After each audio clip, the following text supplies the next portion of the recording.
see you tomorrow sa pictorial? Okay. Okay, sige. Good night. Lyndon, ano ka ba? Good night kiss lang, pati ba naman yan pagdadamot mo pa sa akin? Sorry, Lucila. Pumayag ako magtrabaho sa'yo. Ibig sabihin, empleyado mo ako at amo kita. Gusto ko sana maging malinaw sa ating dalawa yun. Meaningless kiss lang yun. Ano ka ba? Huwag mong big deal yan. Sige, ha? Lucille, ayoko kasing mag-isip na masama yung ibang tao eh. Ayokong isipin nila na sinasamantala ko yung kabaitan mo. Lalong-lalo na si Aling Marisa. Masyado na ako maraming atraso sa pamilya mo. Ayoko na dagdagan pa yun. Okay, fine. Madali naman akong kausap eh. We'll keep things professional, okay? For now. Lucille, ano yun?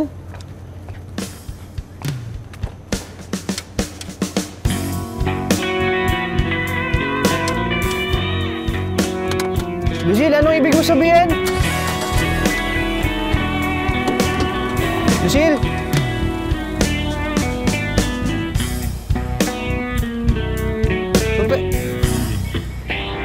Professional?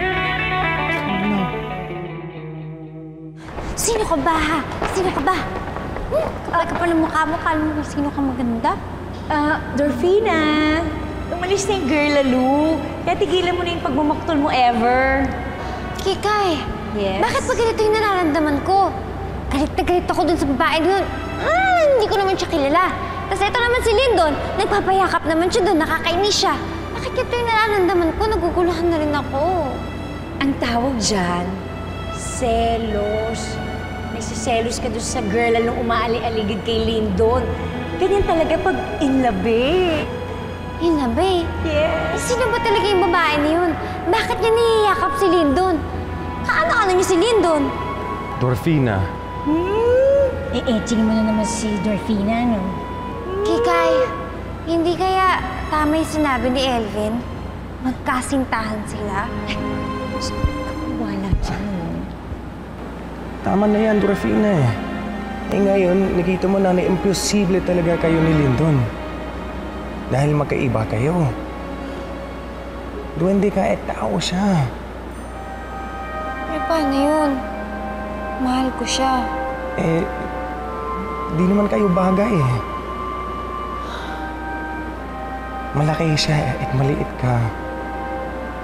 Ang dapat mong mahalin, eh, yung kauri mo.